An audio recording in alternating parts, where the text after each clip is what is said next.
Good morning, citizens. Good morning. Good morning. How are you guys doing? Lovely Monday morning. We are doing our usual Monday stream to get y'all ready for the water cooler talk on what happened last week in the Blake Lively versus Wayfarer, Blake versus Baldoni. I used to do versus Baldoni, but it's versus Wayfarer because it's Steve and Jamie and all them. So now it's just Lively versus Wayfarer, but the thumbnail is a little cheeky here. We have the MSJ MJOP clapbacks. We finally got the full briefing. As you guys know, Wayfarer filed a motion for summary judgment and motion for judgment on the pleadings, and then Blake fired back with her responses, and then now the replies from Wayfarer, which is the final briefing for this. So it goes, they file it, then there's a reply, and then there's a response to that reply. So their final responses came in. I wrote MSJ and MJOP clapbacks because boy, were they clapbacks. I mean, Shapiro and Garofalo really just went for it, and it seems like they succeeded because most of the lawyers that are reacting are saying nothing but positive things. And yeah, so we're going to get into that, and then we have appeal, sanctions, and lawyers react. The lawyers will be reacting to the MSJ and MJOPs. We have our usuals, not actually golden, little girl attorney, and then Casey McCaffrey, who I hadn't seen in a while. She came back around, and that's one of my favorite TikTok lawyers, so I'm gonna feature her too. And then it's appeals. It looks like Andy Signore had filed his appeal, Popcorn Planet, on him having to show everything to Blake Lively as far as his privilege log. And so that's him right there with the blonde wig, which we'll get into why he's wearing the blonde wig there. That's him as Blake in the bottom corner. And then we're going to talk about the sanctions that are still going on and what's coming up next. So this will be our last Monday show for the year, but I do have something special planned for next Saturday, which we'll get into at the end of the show. But then at the left, you have Justin Baldoni and his abs, which that's the last little finishing touches I was adding this morning, is that he was just featured on a TV show, a YouTube, not TV show, but a YouTube show called The Bucket List Family. And that is him in the most recent picture of him surfing with them and just living his best life. So I wanted to include that. And then meanwhile, Blake looks miserable there. So we're going to get into everything. I want to say thank you to everyone who showed up for the birthday stream on Wednesday last week. It was really, really fun. I got to share some of my favorite things with you guys. And it was just really cool to just hang out. And, we did talk a little bit about Blake. We said no dockets, and we ended up getting into the dockets. But it was really fun. And my goal for the year was to reach 2,000 followers, and we actually reached that last week. We're at 2,020 followers. So thank you to anyone who is following. If you're not currently following or subscribed, you can hit that bell up there and subscribe to the channel. Or if you want to become a member, you can hit join. And we have a $2.99. It's basically like a buy me a coffee. It's for my coffee fund and StreamYard fund. And you get some little emojis that Laura added. If you guys can see if they work better in the chat than in the comments. I know they were really small.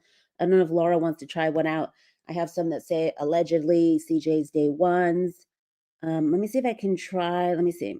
I don't know if I have the emojis over on my end because I'm on StreamYard. But if you guys are members like Laura or Wrathful or Jungle, see if you can use them, the new stickers. Laura finally got them uploaded. I know we were trying to get them uploaded on Monday, or I think it was on my Wednesday stream, my birthday stream. Hello, good morning, Riley. You don't see them? Okay, so maybe they're just for the comments. Because I know, Laura, you use some in the comment section, so maybe you can't use them in the stream. I don't see them, but I see the Empire Frit. Yeah, those are it, Wrathful. But I don't see them on my end because I'm on StreamYard, so I don't know if you guys see them on your end. But I know they're really, really small, the writing, so I don't know if you guys can see it. They're a lot better on TikTok than they are here. But it says replay crew, allegedly, my Roman Empire, some really cool stickers. So I can't read what they say. Okay, so maybe it's just too small for y'all to read what it says, but I'll try and see if I can come up with other stickers that don't have writing. I know DFJ had warned me about it before, but those were just the stickers I already had from TikTok. We call them stickers over there. Here they're emojis. If you're under the age of 35, you could probably read them just fine. No, they're tiny, tiny. So what else? Yeah, I wanted to get into yeah, just thanking everybody for all the birthday wishes. I had Bizio. I don't know if she's here this morning. A lot of belated birthday wishes of people who missed it, the birthday stream. And I wanted to give a shout out to, I think it's Isael. I don't know how to say the name, Isael, who sent me a really generous birthday gift over on, oh, there's Bizio. Hey, Miriam, good morning. Thank you for the belated birthday wishes and the super thanks.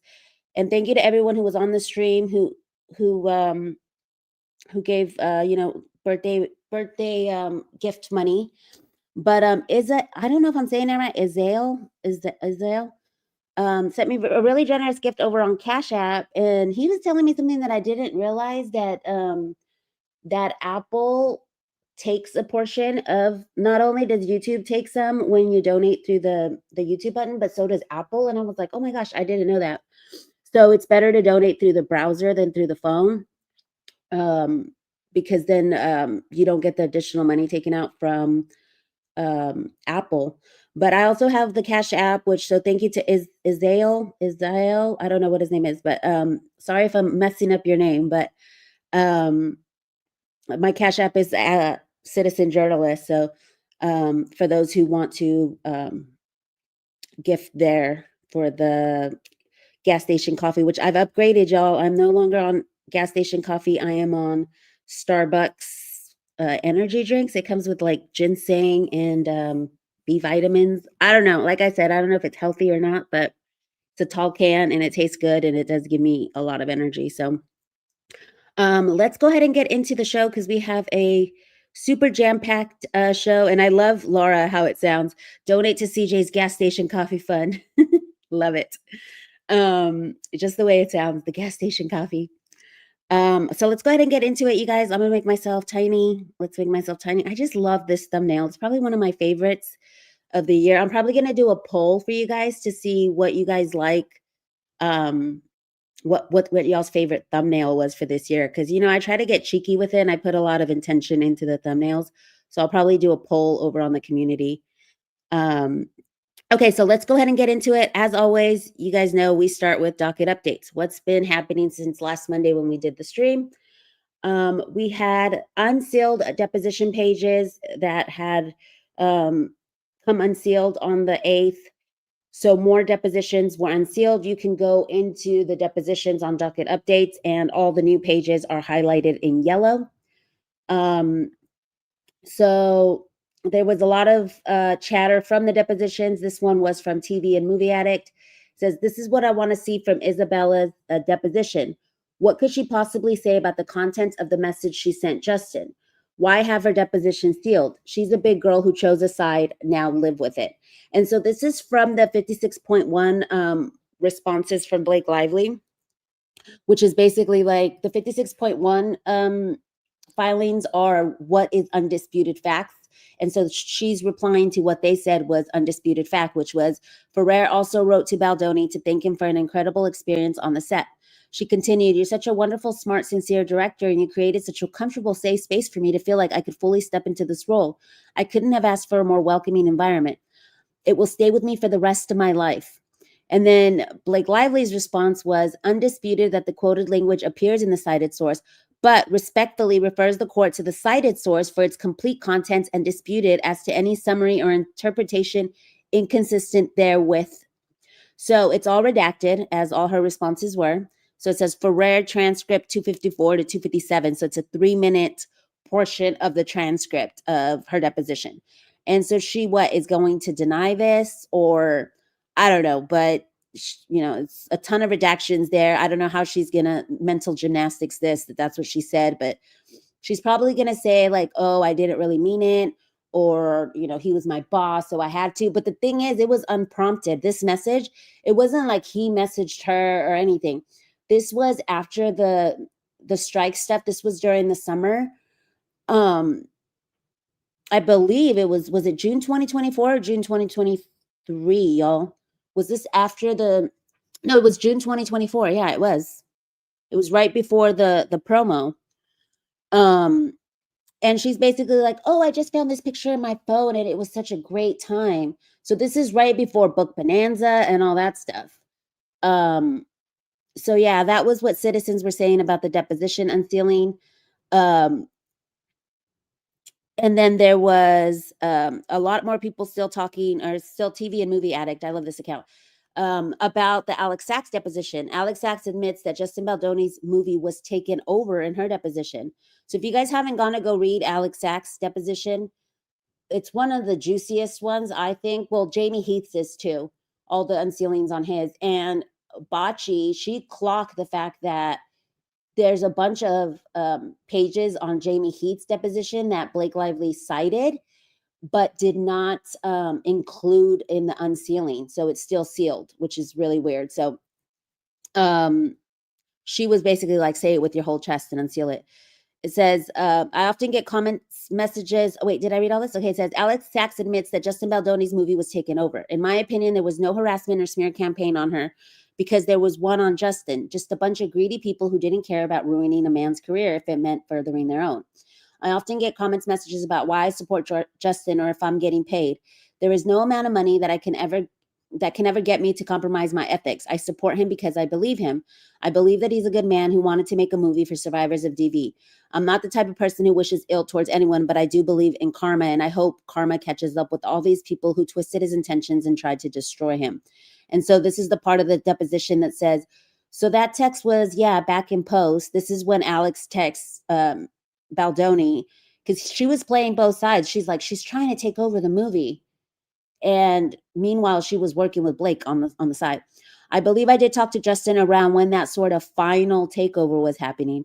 And a lot of people clocked the wording on how she said final takeover. Like, was it a plan?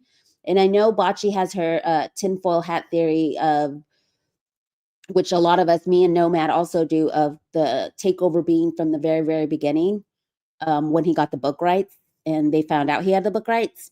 So was it a pre-planned and this was the final piece of the takeover? It was just, I really still want to do an episode on semantics because I feel like a lot of the wording that these people use can be analyzed.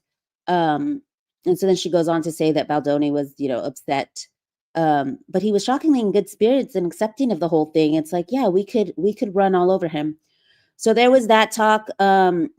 And then Little Nomad had put this, some asked why I didn't cover the recent depositions, like Alex Sachs. To be honest, it's because there was no new information that we ex-sleuths hadn't already pieced together since February. The only new lead for me was her use of the word investigation. Who was the investigator? Because all of the ex-sleuths had kind of already clocked Christy Hall and Alex Sachs. I know me, Nomad, Bocce, who wasn't an ex-sleuth, but she was over on TikTok. She clocked it early on as well. But yeah, there was a lot of us over on X that had sleuthed the Brandon Sklenar stuff. I know that there was just recently an article about how Paul Feige, had gotten him the role for the housemaid through Blake. And we had clocked that he had gotten all these roles, back in February, March, before even Paul Feig said anything. We started to connect all the dots on like, wait a second, he's in the housemaid, and then Michelle Maroney's in the housemaid, which is also adjacent to Blake. So we started clocking all of that stuff. So there's a lot of old stuff that's going to keep resurfacing as all this stuff comes up from the super sleuth. So shout out to Little Nomad for sleuthing it out. And Space Guardian Jane also has been one of the day one ex-sleuths. So then we're going to get into this one, which I love. I didn't know where to put this one as I was getting the show together, but I really love this one because we aren't talking nearly enough about Hassan Minhaj, who also starred on It Ends With Us. Shout out to Zach Peter for clocking this. He was one of the only cast members to not immediately unfollow Justin Baldoni, but it appears to have done so more recently. So he unfollowed Justin, but yet he still follows Blake Lively. Now, if you guys remember, Hassan was one of the ones that was, with him for a while. And he even gave him that Woman's Voice Award and everything. And he's the one that was like, oh, when all the drama was happening in August about whether they were fighting, he's like, I don't know. Like, I never saw anything crazy on set. Like, I don't know what's happening. But I think that somebody, here it is. Here's the picture of when they celebrated. I think whose birthday was this? This was somebody's birthday that they celebrated. And there you see Brendan. And so she was trying to schmooze everybody. There's Hassan there. So I don't know why he still follows Blake, but this might be someone that we need to take a further look into as far as his projects and anything else that may be Ryan or Blake adjacent. I know Asshole Media is looking into, she says she's got a Christmas present from us looking into an Alex Sachs, Liz Plank deep dive. But maybe somebody can do a deep dive on Hassan, because Zach points out like he has not been under the microscope yet. And considering he still follows Blake, I feel like we should give him a second look. So from there, we are going to go back into the docket. Hold on one second. Let me drink a little bit of coffee and see the comments. We're going to go back into the docket. Let's see what else. Oh, good morning, Bachi. Everyone's coming in.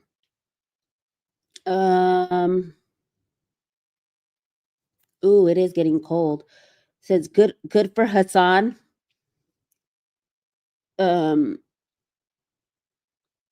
Yeah, we really do need to look into Hassan. So I just wanted to look at the chat and see what y'all were chatting about over here. Stay warm, y'all. It seems like everybody's in cold weather. So far where I'm at, the weather has not gotten too cold. We've been good. It's pretty sunny today. So yeah, stay warm, y'all. So we're going to go back into the docket here. And so we have the depositions, the last of the chatter on the depositions. Y'all go check that out. Then on Tuesday, it says JL ordered in trial date moved and the parties to meet to explore settlement. So this was like the big deal last week. It was like, what? So they had this hearing that was supposed to be about like a discovery hearing. And it ended up being a hearing in which the trial date got moved. So I gathered up what citizens were saying on that. So we're going to get into that. The trial being moved. Let me X out as I keep moving along.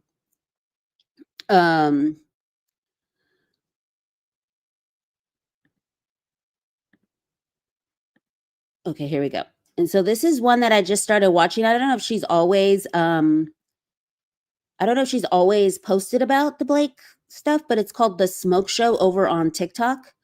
And I've been watching her stuff lately. What the fuck was that? What the fuck was that? It says, well, y'all will be listening to me yap about this until May of 2026. It says, point of view, the judge just pushed the timeline of the Lively versus Wayfarer trial 2 months out. And she's like, it's a voiceover that's like, what the F is that? That's how everybody felt. We were like, what?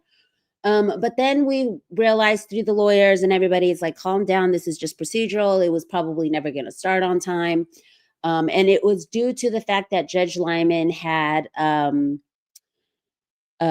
criminal trials that took precedence. And what I thought was so crazy was how Blake Lively's people took like a snippet of the order where it said like, although this is an important case, the criminal cases are, and it's like Judge Lyman says that Blake Lively's case has legs and it's so important and blah, blah. Like they literally distorted that whole thing. It was so crazy. But yeah, so he had criminal trials. And so now New York will be, or the trial in New York will be in May of 2026. And so here's Little Nomad breaking. The judge has postponed the Blake Lively versus Justin Baldoni trial to May 2026 instead of March. Good news for the students who are following the case who can now finish the school semester without distraction. What a great way to start the summer. So for all the super sleuths and people who still want to like dig into everything, she's calling it the students following the case in the end of the school semester, because normally school lets out in May. So it's like we got the whole school year. Even though I guess we started in December, not September of last year, which is normally when school starts. But we started in the winter semester and we're going through the summer semester.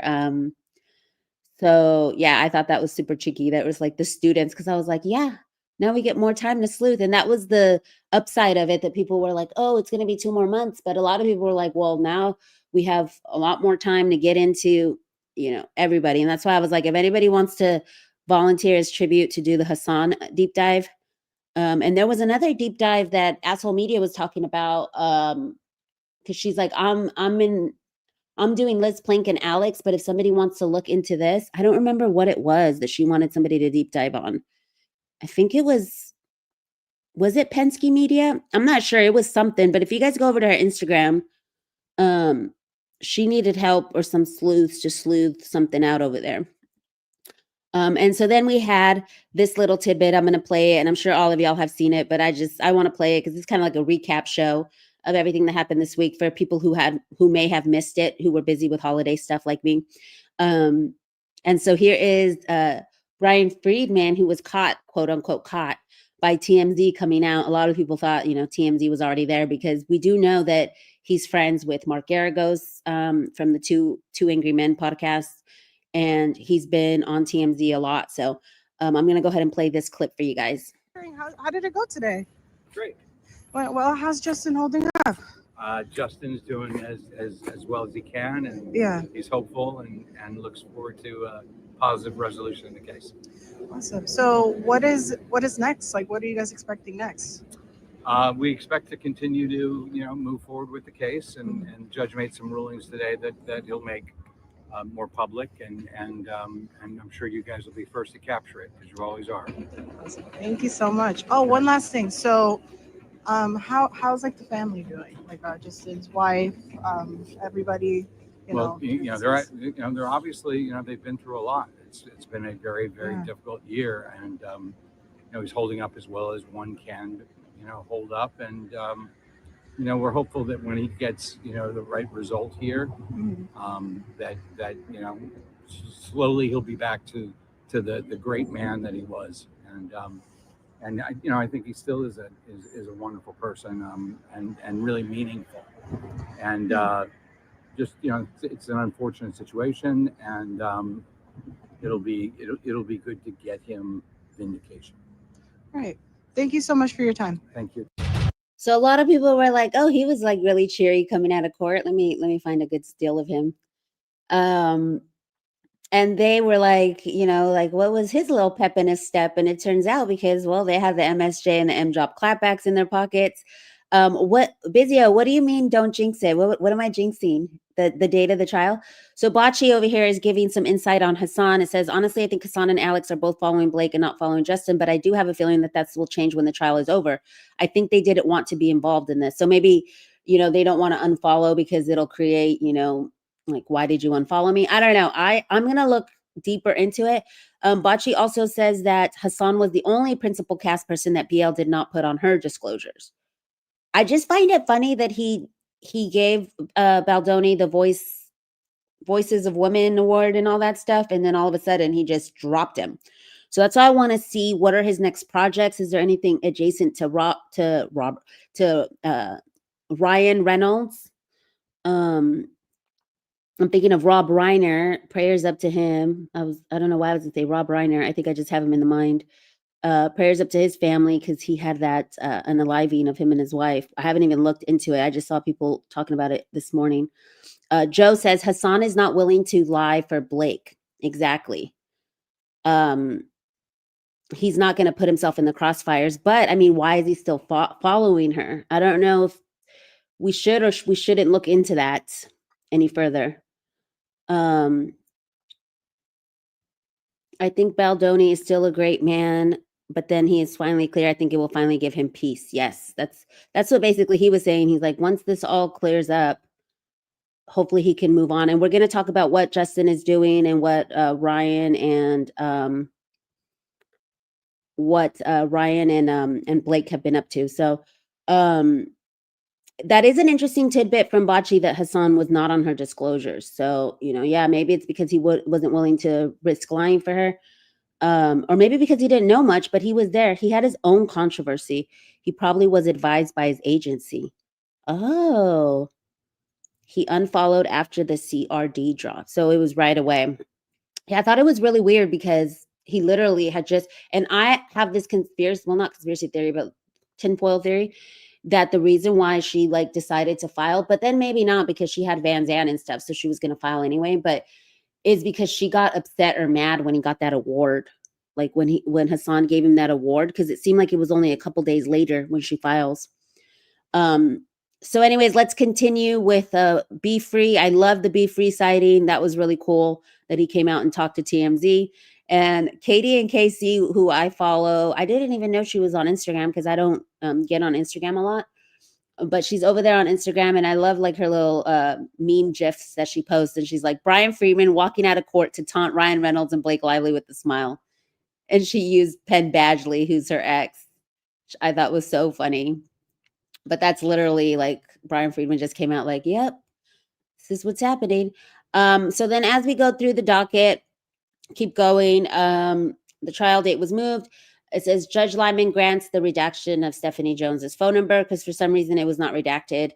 And somebody was like, who called her? Wayfarer parties asked the judge to extend expert discovery by 3 days due to expert illness. So I think they got that granted. And then here is Judge Cave, which is the new judge, which I think is funny. His last name is Cave, Judge Cave. He's the guy who got the settlement portion of this. So when the trial got delayed, there was also like I think it's just a standard settlement before it goes to trial. It's not anything that the judge, because some people were spinning it as like the judge is forcing settlement or whatever. No, it was just standard procedure. And so Judge Cave is who got it, and he set the date for the video conference. And I believe that is today. It's the 15th, I believe. We're going to look into what date that is. But that's coming up here this week.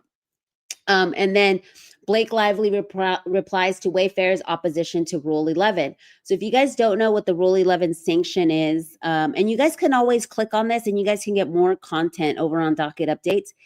You can get more content from creators. So here we have Katie Rose Pope, but I'm going to play the one from Little Girl Attorney. Well, I'm not going to play it because it's 6 minutes, but I'm going to do the summary. So Pale Detective over on Reddit, they'll post on Team Justin Baldoni or it ends with lawsuits, but Pale Detective does a great job. So shout out to Pale Detective 7440 for all the great work they do on summarizing the lawyer's reactions. But go support Little Girl Attorney over on her TikTok. It's at Little Girl Attorney. And she's also here on YouTube to watch the full video, because obviously this doesn't capture everything that's said. So if you guys want more of the tea, go check out the full video. But this is what the Rule 11 motion is. She says the Rule 11 motion that just won't go away. Lively and Reynolds filed Rule 11 sanctions against Wayfarer back in May. Their claim is that Wayfarer never should have filed its lawsuit and should pay sanctions. The issue has lingered far beyond normal motion, opposition, reply sequence, because basically it was fully briefed. So they filed sanctions like, hey, they should have never sued us. It was a frivolous lawsuit. They should be sanctioned.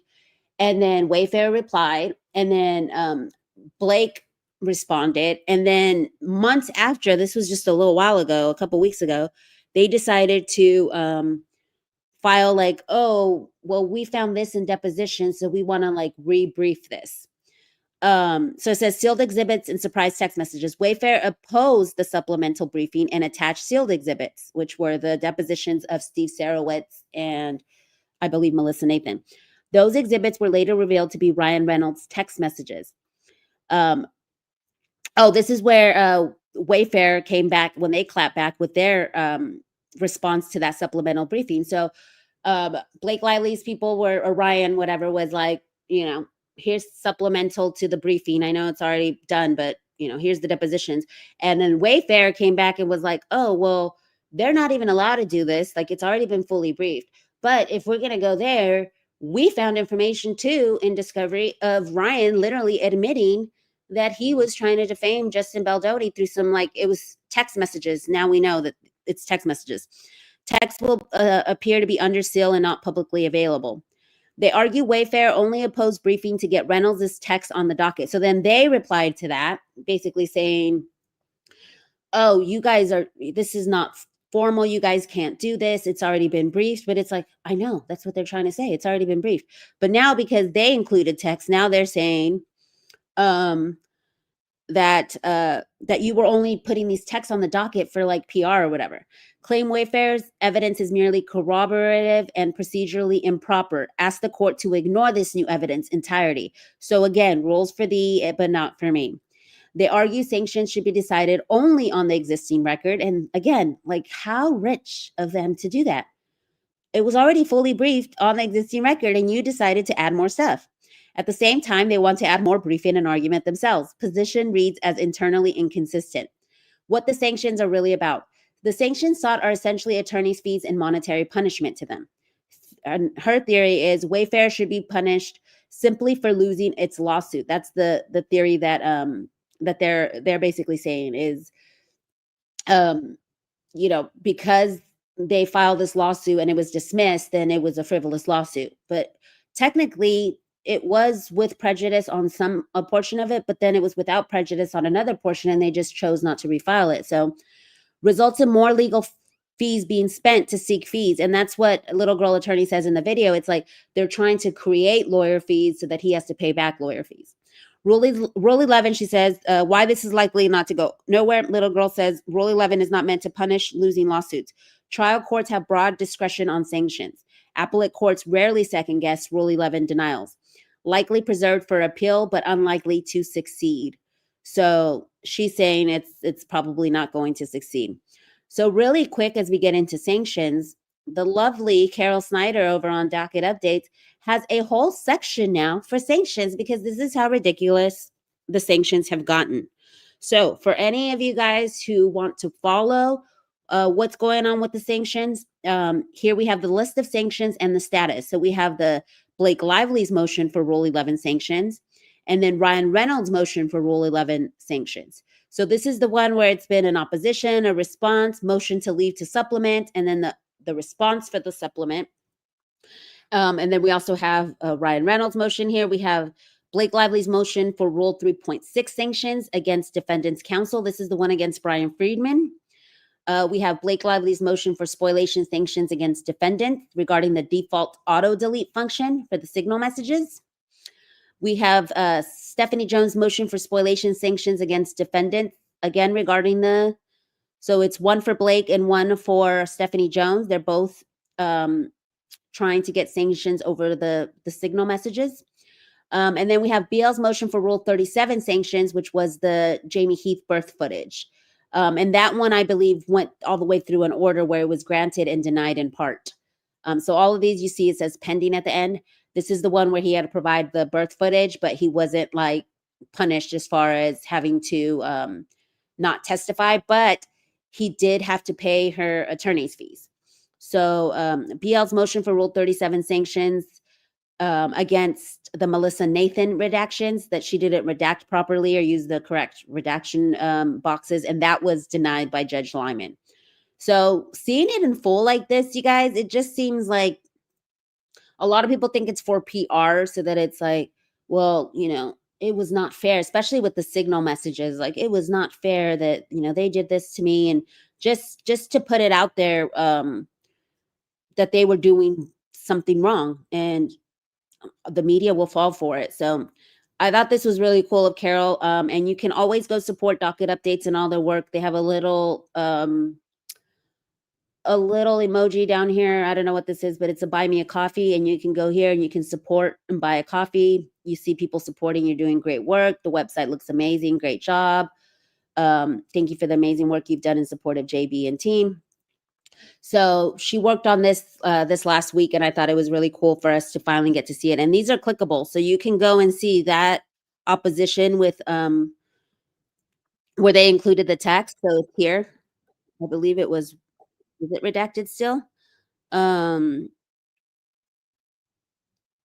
Is this the one? No, wait, I don't think that's the one. Hold on. I'm trying to figure out which is the one where let me look. Which is the one where, oh, maybe it's not. Is it here? Where they opposed to I thought it was Wayfarer's opposition, where they talk about the text message. Oh, this is the newer one, because remember that the judge said that they could refile an opposition. So I think this is the newer one. Because I'm trying to figure out where they had the text messages, and they even talk about Ari Emanuel. But anyways, go check that out, y'all. And then we also had, let's go back here. We also had Wayfarer party submitting their documents for in-camera review under seal. So that privilege log that they, you know, desperately wanted to see and all that stuff, the judge ordered for it to be in camera. It's kind of like what happened with Popcorn Planet, where the judge gets to see it in camera under seal for Judge Lyman only. So he's going to see if it's privilege or if it's not, and then make a decision. So we're waiting on that. And then we have Popcorn Planet files their notice of appeal of judge's order that denied their motion to quash subpoena. So we're going to get into that one. It says, we must continue. It's itchy thinking over on Team Justin Baldoni. We must continue to support Andy. He's still stuck in the 100+ subpoena saga from Perennium Deadpool and his antebellum Blake Lively bride. And I think this is a great video for you guys to go watch. It's over on his channel. It's called Your Lawyers Messed Up. Did Blake Lively actually, I don't know what the rest of the title is, but it's basically because a lot of people were saying that he had bad lawyers and all this stuff. And so he breaks down with his lawyers, like what exactly happened. So there was a lot of like misinformation going around, like he didn't file things on time. He was late on it. So they say, just a reminder, don't forget about Andy from Popcorn Planet. Whether you like him or not, he's out here standing for something seriously important, freedom of speech. Meanwhile, where are all the other content creators? Oh, well, this is saying not a single peep, but that's because a lot of people also confused 100+ subpoena. This is not the Google subpoena. That's another misinformation thing that's going around. This is his personal subpoena. Remember, you guys, it was the TMZ3, him, Perez, and Candace, which I never got a response from Candace's people. I messaged them like 3 times, like, hey, what is going on? And I never got a response. So I don't know what's going on, if hers got dropped or what. Honestly, it's wild how no one is calling this out. They're talking about more help for Andy, but there are a lot of people who are helping Andy. So I don't know about the rest of it. I just did want to highlight this video. But I know there's a bunch of us still, you know, helping him and uplifting him in our content. He was on Billy Bush recently. And we'll also see him in that blonde wig over on Lauren's channel. So if you guys did want to continue to support Andy and his mission, he does have that Give, Send, Go, help fight bullies, Blake Lively and Ryan Reynolds, because an appeal it's going to take a long time for this appeal. What a lot of people don't realize is that, you know, there's a lot of like briefing that has to go into it. They have to get all the evidence from the original stuff together, which I don't know how this works because he's a third party to this. So I don't know how the appeal brief will look. But it's going to be a long battle if you guys want to go support Andy over on his channel. And there's been a lot of articles from the Freedom of Press Foundation, and I'll link those articles in the description. I know that they wrote an article too about how the Diddy stuff might affect citizen journalism. You know how 50 Cent got the videos from the videographer, and he's like, I'm not going to reveal my sources. And so they did a really good article about, like, you know, what it takes when you're making a documentary and whether you have to reveal your sources and stuff. And so they wrote that one on Diddy, and then they did another one on Andy. And I'll link the Andy one in the comments. So y'all don't forget about Andy. Go support the channel, and we will stay tuned on all the latest. You can go onto docket updates. And if you go into cases, all the way at the bottom, you will see Popcorn Planet versus BL here. And so you can see what's going on, the very latest. So here is the notice of appeal, and the case has been stayed, because that's another thing that Not Actually Golden had said, you know, doesn't necessarily mean that he doesn't have to provide it, because he has to get a stay so that he doesn't have to provide the privileged communications pending appeal. So it looks like the case has been stayed, so he doesn't have to provide anything. That's just my interpretation of what this says. But stay tuned to his channel, and I'm sure he'll be giving updates on how that appeal goes, and hopefully we get that documentary next year.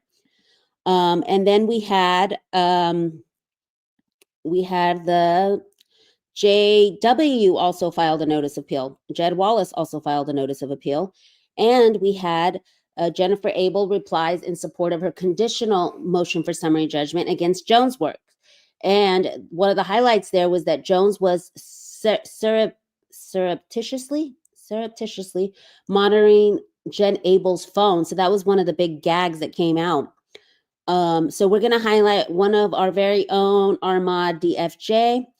On that, she says, I respectively submit this declaration in further support of Jennifer Abel's motion for conditional summary judgment on her second cause of action in the amended third party. And she put Fritz-tastic. Right now, it appears that these are only available to parties. Okay, so she links all the documents here. If you guys want to go follow her over on X, the documents are there. She says, grab a coffee. It might be a long day. So she goes in it and she's like, oh, wow, this should be good. And then one of the things that had come out in that is the Haggerty report, which nukes the entire smear campaign narrative. It says Lively's negativity charts have zero methodology disclosed. Negativity towards Lively started after she unfriended Baldoni, sparking rumors before the August 6th premiere. Shifting public perception through digital means takes weeks to months, not days. So this is one of the experts that they brought in to talk about, like, you know, they had charts, they had everything. So she summed it up here. The negativity explosion Lively blames them for was already happening before Tag was hired. And you guys remember the Kate Middleton stuff? That happened a little bit before that during the summer, I'm pretty sure. I think it was in June. So, and then before that, there was already people talking about the, you know, plantation, the antebellum stuff. So her negativity score was already not that great. Tag's PR work was 100% standard crisis PR. And not to mention that people were clowning her on the clothes from way back when those pictures dropped from production. Seems to be a misconception about crisis PR, which is normal and prudent, not proof of guilt. So this is the breakdown. And then she's got the highlights here. The growth in media and social media coverage negative to Miss Lively starting in August 2024 is unlikely to have been caused by the work done by crisis communication consultants hired by Wayfarer in that time frame. And then I love this one with Jed Wallace, files notice to appeal the dismissal of his case in Texas. I love this GIF right here. It says, get her. And we have, if you guys want to get into the whole Jed Wallace thing, Ellsrich just dropped a video a couple hours ago. It's her and Carol from docketupdates.com going through the Jed Wallace, all the Jed Wallace stuff. It's the Jed Wallace voice recording, the Jed Wallace deposition. So if you guys want to get into everything Jed Wallace, you guys can go and watch Ellsrich. I'll link it down below. And then she also has her Christmas charity drive still going. So if you guys want to go support, that's in the description of Ellsrich show. So that's the Jed Wallace of it all. And then here is Same Girl, Different Time, who highlights what that new evidence that came in, surreptitiously monitoring Abel's phone. It says, I think this is the biggest thing that has come out of the filings, but it's getting overlooked. This is the first time that we have seen them providing evidence that seemingly back up claims from Abel's complaint of Stephanie Jones secretly monitoring Abel's phone. But you guys remember that way back when there was a filing or something where we found out that she was still in her iCloud as of like January, like after the lawsuit. So this is after Van Zandt. This is when the lawsuit hits in January of this year. Lyman had dismissed the claims without prejudice, stating they needed to provide something concrete on the back of their claim, and they seemingly didn't have it by the time she filed her amended complaint on October 31st. So this is exciting. So now they're saying, this is quoted from there. Furthermore, Jonesworks was aware in real time of Abel's public relations activities because Jones was surreptitiously monitoring Abel's phone, as evidenced by text messages involving Abel, but no other Joneswork employee, and produced herein by Joneswork, stamped as Joneswork docket. So it's like their own evidence, and it says shout out to @Sarah Yarn and Order who found this gem. So now it seems like they have evidence on that she was monitoring the phone. Before that, they did not have it, and now it seems like they have obtained some evidence on that. So we are going to get into,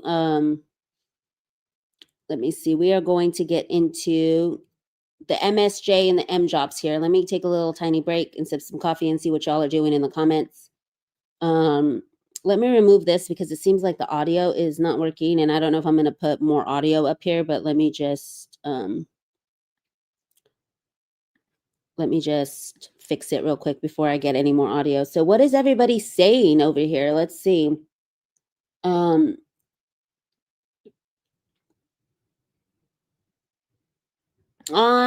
I love it. Love CJ for shouting out all the other creators. I absolutely love it. This is how I update. So I basically go and look at everything and then put the show together for you guys, because that's what I do. That's what I do. Like when I put together the shows, is just basically me updating myself, because I've been busy with holiday stuff. And so when I updated myself for this week, I don't know if y'all saw, I had to do a complete blackout because I didn't realize Christmas is like right around the corner. It's the same thing that happened to me on Thanksgiving. Like I didn't realize it's right around the corner. And so I had to, like, I didn't even have a tree up yet. I barely got the tree up yesterday. So I hadn't done any Christmas shopping, which was crazy because a lot of the shipping won't even get here. So that was another thing. I was like, I need to get it together. Like, Bocce says the Rule 11 reply was a bunch of word salad, and my biggest takeaway from it was whatever texts were attached from R won't look good on him at all. Yeah. We'll see. We'll see what happens with those texts. But let me figure it back out. We're going to get into the MSJ stuff. But before we do, I'm going to play this. That's why I wanted to get audio. Let me see. So I love this because it's implied nudity. This is a Birthgate, which is this is a short little video from DFJ.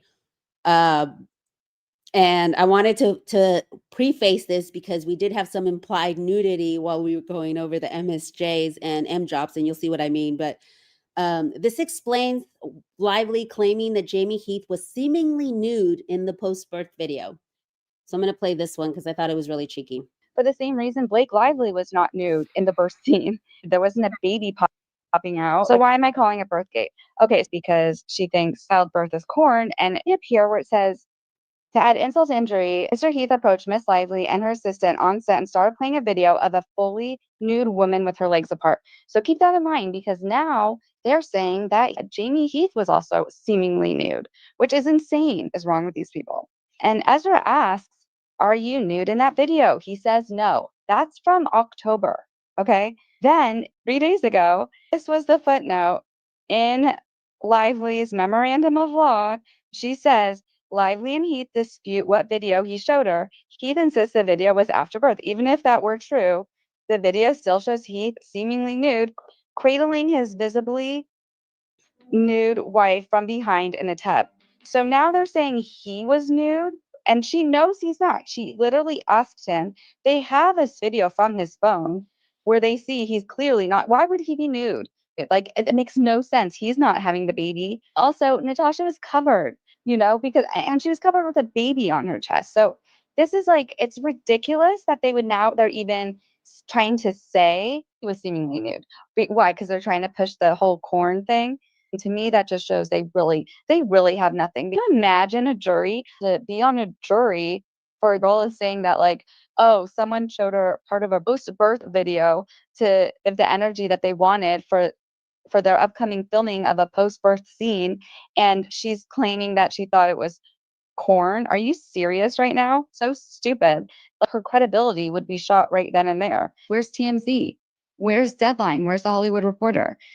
This should be making headlines. The fact that she is trying to use a woman's home birth video to support SH claims. So I loved it. It summed it up so great for me. Like, these people are literally insane. Because it's one thing if she thought it was corn and then she found out it's a birth video. For me, it would have stopped right then and there. Once I found out it was a birth video, I'd have been like, oh, okay, wow, ooh, that was shocking, but okay, it's a birth video. But the fact that not only does she imply in the 30-point list that she read out loud, in the filings, that all of these things, and even her own lawyers even put that it is, corn. They don't say it's a birth video and it's his wife, blah, blah, blah. It's insane to me that they're still doubling down that it's corn, even after knowing that it's a birth video. So love that. Thank you, DFJ, for that video. And it goes into this was Lauren's MSJ reading. It turned into the funnest show ever. It is 4 hours long. And you guys, if you have not watched it, I recommend you go watch this because you're not gonna, they do end up reading the MSJ, okay? But the fun part of it is not really the info that you'll get from the MSJ, but it is the antics, okay? There is a part in the very beginning where Lauren wants to show what implied nudity is. So she is shirtless, but you can't see anything. You just see the top, like her shoulders. And so she's like, this is implied nudity. Am I nude? Am I not? Like, you don't know, like, because all you could see was her shoulder. So for all we know, she's wearing a tube top, we don't know. But it is just so funny how it starts. And then at some point, Andy was there, Omar was there, all the greats. It's the YouTube Avengers were on there. And Andy comes back dressed up as Blake Lively. And this is the one that I have on the thumbnail. He did such a great job to the point where, and this is why Lauren, whenever I'd watch her night shows, my ribs would hurt the next day when I would watch her and Omar, because I would laugh so much, like for an hour straight. Imagine just laughing for like a whole hour straight. And it's that like rib hurting, like that. It's not just a chuckle. It's like laughter to where you're like crying. That's how funny they were. And so this one did not miss, because these are all, comedian YouTube creators. It's Donna Bowling, we have Zach Peters, we have Else Rich. I believe that's everyone who was there. There might have been somebody else that's missing in this one that might have left already, but I think it was Omar. But yeah, it was so funny. Donna's husband was on it and he was hilarious as well. So shout out to him. There was a point where they were playing Bocce's music and he was just dancing. Zach was dancing. The dogs were dancing. It was incredible. So at one point he puts the wig on as Blake, and then Elsie gets her wig on, and then Lauren gets her wig on, and they do this whole role play, which is so hilarious. And my favorite part is at the very end when Andy's like, wait, what's that, honey? And she's acting like Ryan Reynolds. Andy, as Blake, is acting like Ryan Reynolds is calling her. And he's like, what's that, honey? We have to go teach our daughter, inappropriate lines. I'll be right there. But he says it way more not suitable for my channel here. But you guys go watch it over there. It is so hilarious. And if you want a summary of the MSJ of what they actually said in it, Totally Texas went through 70 pages. It was a 4-hour video. They went through a 70-page transcript and did the TLDR of what the MSJ actually consisted of, which was the core defense argument, no actionable harassments as a matter of law, the circumcision conversation, the weight comment, claims involving Jamie Heath, improvisation, intimacy, and industry context, implied nudity in the birth scene, yelling on set tensions and equal treatment, reliance on other women's allegations and evidentiary failures, sealing redactions and credibility concerns, and then bottom line of the defense filing. It says, Lauren repeatedly noted that Lively's declarations, deposition testimony, and supporting evidence are heavily sealed and redacted, while the defendant's materials are not. And even in their MSJ reply, there was a letter, from the lawyers basically saying, Your Honor, this is only sealed because she wanted it confidential, but like we don't care about any of the sealings. So it was Donna Bowling, her husband, Zach Peter, who was in there, and then Elsie, of course, and then Andy. So they summarize it. If you guys want to read, it's over on It Ends with Lawsuits, and the user is Totally Texas. So shout out to Totally Texas. I know that sometimes when I put up the Reddit content, I don't shout out the user, but I'm going to try and be better at it, because these are comment creators and also very important in the whole scheme of creators, and giving them their props for all the sleuthing and stuff they do. So thank you, Totally Texas, for that. And yes, let me put this one back up again, because so fun. As you can see, there's Andy as Blake. But if you do prefer to listen to just the MSJ and the MJOP filings just on your own without any like of the shenanigans, and this is like a straight up reading, no commentary, you guys can go back to DFJ's channel. She has 2 videos, one for the MJOP, one for the MSJ, and it's just it was a great undertaking. It's just a straight through reading of both documents, which are about 30 pages. So for those who don't have the time to read it and just want to like play it in the background and get updated. If you guys are busy with holiday stuff and all that, you guys can watch it here. But I do highly recommend at least go get the highlights over on this. Like that last hour was incredible. It was so much fun, so much fun. So as we get into the MJOP stuff, this is the second half. I don't even know what time it is if we're going over, but I'm just oh, I didn't put that DFJ said watch the 4-hour thing here. It's the 4-hour stream. So she's got it there. She says, I don't even remember the MSJ meeting at all. All I remember is the implied nudity and Andy's dead-on impression of Lively. He was so good. Like, literally, I would watch parody content. I want to see him and who's the other guy? Why do I forget his name? Who does the Blake Lively stuff? I wanted to really quick, I started this comment. I wanted to shout out Bruce the Moose. I love him. He's so supportive of all the content creators, and he has his own channel as well. But thank you, Bruce, for stopping by. And then Joe, thank you so much.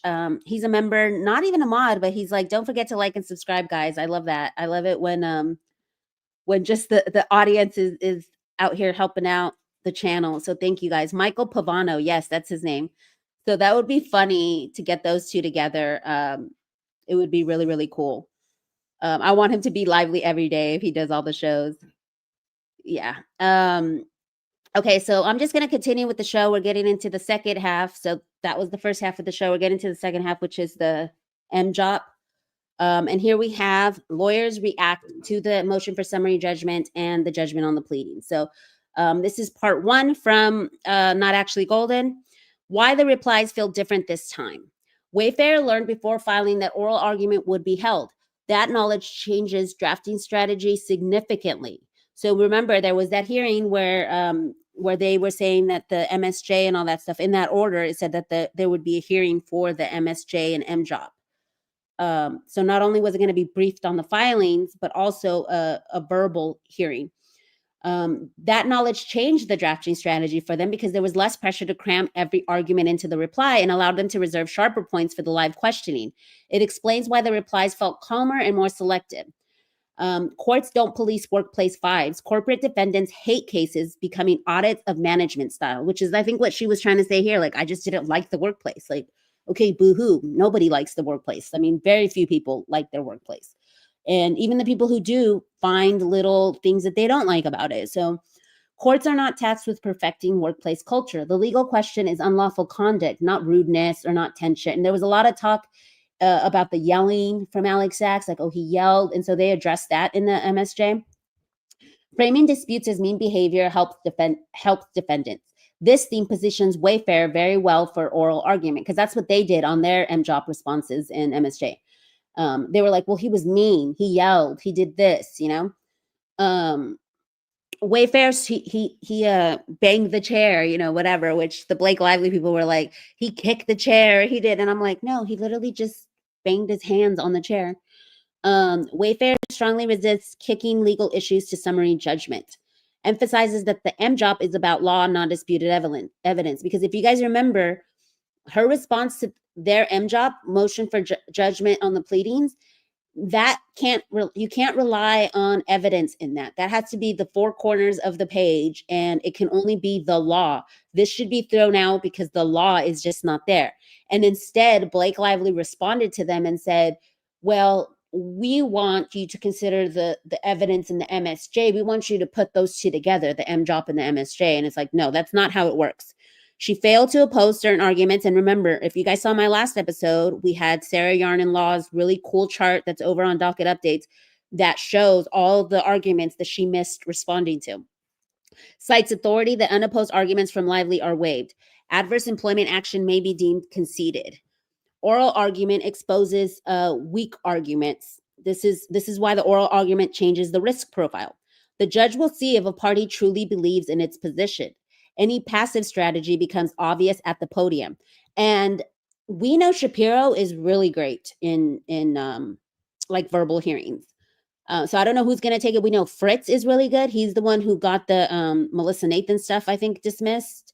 Or what was it that he had pointed out? There was No, it was the one where he pointed out like, oh, the deposition extension, I think it was, because he's like, you didn't let us do it. Where he had oral argument. Remind me of which one it was, but I remember he did really good oral argument where the judge ended up siding with him once he made the decision. This raises the stakes for both sides. It removes the ability to quietly just lose on the papers. Like now you're losing the oral argument. So this is part of the stuff that I like is when the lawyers go head to head like that.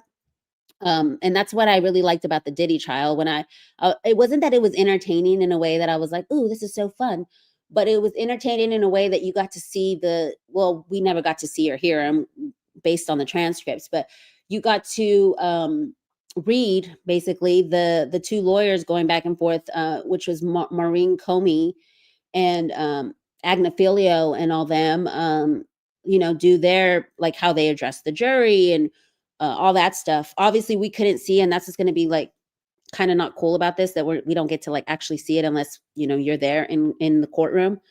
But I think this hearing is probably not going to be available for the public. I don't know if we'll be able to phone in or what, but it says what Wayfarer didn't argue and on purpose. No deep dives into the amended CRD in the replies.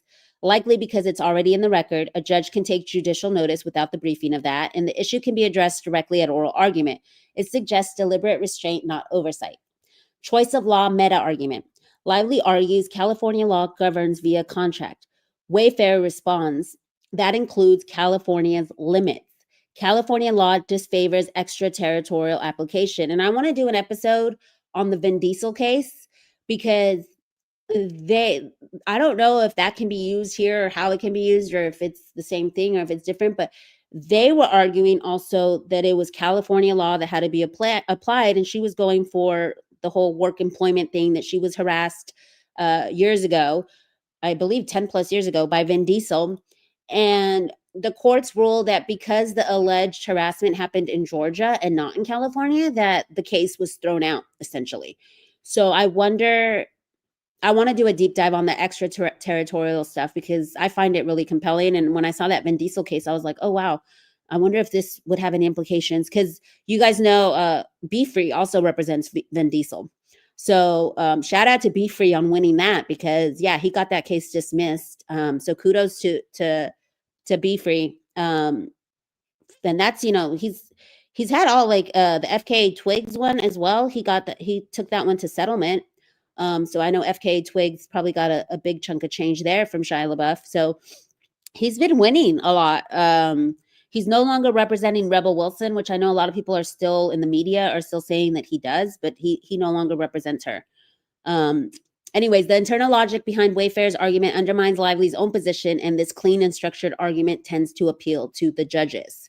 So, a lot of lawyers are really happy with the response from them. Pleadings versus evidence tension. Lively raises the joint employer theory late. It was not pled in the operative complaint. The MJOP focuses only on pleadings and not evidence. The judge may push this theory to summary judgment and may highlight procedural sloppiness in the plaintiff's case. How judges think at summary judgment. The judge will shift from pure law to jury feasibility. It will ask whether a reasonable jury could decide this claim. Distinguishes legal questions from fact questions. Sometimes mixed questions become harder to resolve, and this can affect every MSJ ruling. A strong MSJ opening sets the theme. Wayfarer frames the case as hurt feelings, not illegality. So nothing like illegal happened. She's just got her feelings hurt.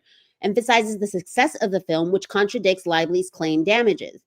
It was like she didn't get her job.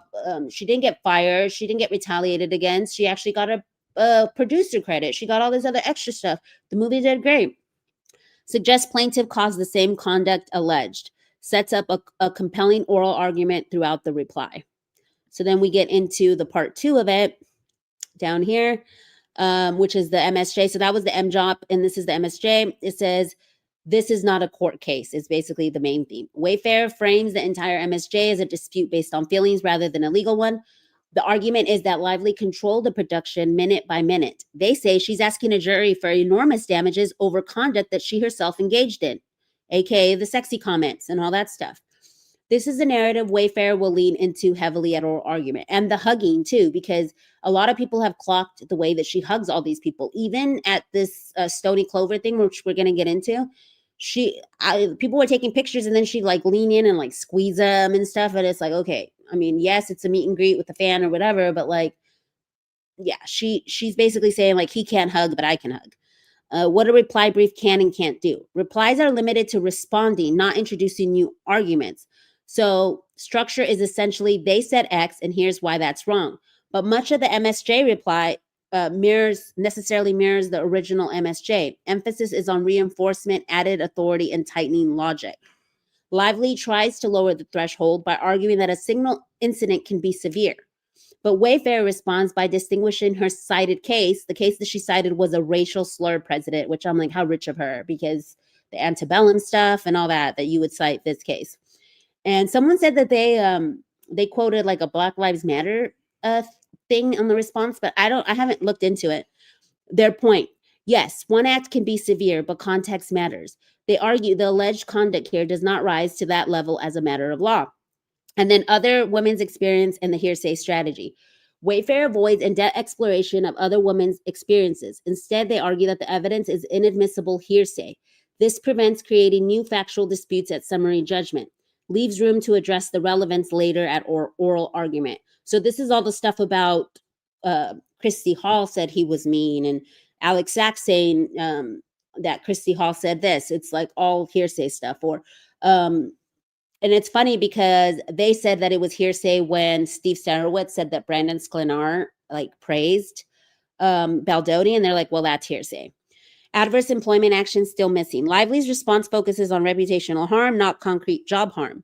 Wayfarer points out that her role expanded rather than diminished. She gained producer credit, editorial influence, and creative control. They argue that growth and responsibility cannot reasonably be adverse. Wayfarer emphasizes timing. Most alleged conduct occurred after the complaint. Retaliation requires a protected activity followed by an adverse action. If no coordinated campaign existed beforehand, later conduct is irrelevant. The judge may find this sequencing legally dispositive. And so basically, too, they were also saying like she was the one that was like starting, like putting stuff in the headlines too. So it's like, again, rules for me, but not for thee. The independent contract issue is the centerpiece. Wayfarer argues control is the detrimental factor by Lively's own framing. They highlight her unilateral authority over production decisions, emphasize bespoke contracts, negotiation power, and autonomy. Core line, if she isn't an independent contractor, then none exists. And Little Girl Attorney also highlights this line. And this is one of the big things that, kudos to all the lawyers. I know not actually Golden, Little Girl Attorney clocked this early on, but there were other lawyers who were like, no, none of that matters. She wasn't employed, And like very early on, like back in March, April, there were lawyers that didn't think that this would come into play and that the EEOC CRD stuff wouldn't come into play. And then sure enough, it did come into play later on. So kudos to the lawyers who clocked it and stuck by it, even though other people were saying they were wrong. Wayfarer walks through all control factors under federal and California law. Lump sum payment, freedom to work elsewhere, negotiation power. Location, hours, rate, and scope are all controlled by Lively. Remember, she wanted to not do the Las Vegas shoot because she was sick. She did not want to have the meetings afterwards. So for the hours, she didn't want to have the meetings. She wanted to have them on her time. Everything was controlled by Lively. It was like, if she said jump, everybody had to jump. People were scared to go get her in the trailer at one point. Tax structure matters, but control matters more. Judicial perspective, then what is an independent contractor? The judge must consider the precedent implications of ruling that she's an employee. Excuse me. If this relationship qualifies as employment, the standards will then collapse. So a lot of people think that's why he wants to have a actual hearing, so that there's a record for appeal, because it might not go in Blake Lively's favor. And this way it's all talked out and hashed out, and there's a record in case she does file an appeal. Whereas if he just rules, it's more, it shows that he put more thought into it and heard both sides and all that stuff. Forces a broader legal consistency analysis. Contracts, damages, and what was ignored. Lively largely ignores contractual limits on damages. Wayfarer flags this omission repeatedly. Enforceability of the ALA is complex but unresolved here. Silence on damages weakens her overall posture. Defamation, same argument, more authority. Wayfarer doubles down on legal advocacy privilege, argues that lawyer statements defending clients cannot be defamation, warns that allowing such claims would undermine the legal system, treats the defamation count as legally untenable. So you guys, again, these summaries are just summarizing bits and pieces, see 126 to 209. So if you guys can go and support Not Actually Golden, I believe, I don't know if she uploads them to YouTube. They might just only be on TikTok, but go check out her YouTube. Either way, go subscribe, support her, because she's one of the main lawyers that, I mean, it takes a lot of time. This is a 9-minute video. The other one's a 9-minute video. It takes a lot of time to go through these filings, especially she's a working lawyer, so she's got her own cases and stuff. So make sure to go support that. And that was her summary there. And then we have Little Girl Attorney, who breaks down the dispute over whether Blake Lively was an employee or an independent contractor. And that's also a 10-minute video, so you guys go support her. Here's the basic summary of that. AB 5 reshaped how California classifies workers as employees versus independent contractors. And this is one of the ones that I find so compelling because she didn't sign the contract. And a lot of people were like, well, that doesn't matter because she performed the work and all this stuff. And so she breaks it down from a lawyer with lawyer speak. It says classification determines what legal protections apply. Employers often prefer independent contractor status to avoid legal obligations. The legal stakes for Lively. Independent contractors cannot sue under federal Title VII. And you guys, my last video, or you guys can go over on Not Actually Golden's channel. She has a little like chart that shows what happens. Like it has her Title VII, her Title VII stuff, and then her FIHA stuff, and what happens if she isn't considered an employee or whatever, and which ones go away. And it's crazy how much of her actions end up not surviving this if he rules that she was not an employee. If Lively is an independent contractor, her federal harassment and retaliation claims disappear. California FIHA claims survive even if she's a contractor. So the FIHA will survive, but just the federal harassment and retaliation. And you guys can go look at that chart. Not Actually Golden put it together, and I was like, whoa, like when you see it in real time, like this is how it disappears. Courts focus on who controls the work relationship. Independent contractors control how, when, and under what terms they work. And that sounds like Blake Lively. She was taking, time off to go to Taylor Swift concerts. Wayfarer frames Lively as a business providing service, not an employee. Wayfarer's summary judgment argument. Lively negotiated bespoke contracts and production terms. She exercised significant creative and logistical control. Her work falls under the business-to-business relationship category as defined by AB 5. Lively's opposition is thin on evidence. It relies mainly on a redacted contract provision, argues that defendants control aspects of her performance, offers very little factual rebuttal to Wayfarer's multi-factor analysis. Blackwell Inc. and business to business. Lively operates through Blackwell Inc., taxed outside of California. The company is who loaned out her services to the production. Supports classification as an independent contractor under AB 5. The reply brief's bottom line. Wayfarer emphasizes overwhelming control by Lively. And what the judge decides next. The judge may rule as a matter of law or find that a factual dispute does exist. If ruled her as an independent contract, federal claims are dismissed entirely. The case then narrows significantly to the claims specific to California. But then we also have the extraterritorial stuff. So that comes into play as well. So go support Little Girl Attorney. She is also on YouTube. And shout out again to Pale Detective for giving us all the breakdowns. And then we have this other video. There is no breakdown yet. But this one is Not Actually Golden. Why does Judge Lyman want oral arguments for motion for the judgment on the pleadings? I'm only going to play a little bit of portion of this one, just so you guys can listen and you guys can go and finish out the video. This is one of the ones that I had added this morning. You guys can go and support Not Actually Golden and finish it out. So I'm going to play a little tiny bit of this. I wanted but in this case, at the stage that we're in, particularly with the MJOP being filed when it was filed, and particularly with the judge knowing, because he's allowed it, that there's all this evidence, the chances of him granting dispositive motions on this on the papers, I don't think were really great to begin with. We all assumed that's what he would do because there is no requirement of oral argument. But when he said there would be oral argument, I don't think that shocked any lawyers in a case this complex. And if nothing else, I think this is really key. Remember that the oral arguments are not just on the MJOP and the MSJ, they're also on the motion for spoliation sanctions, because part of Lively's arguments in response to the MSJ is, I don't have the evidence because they hid it, because they destroyed it.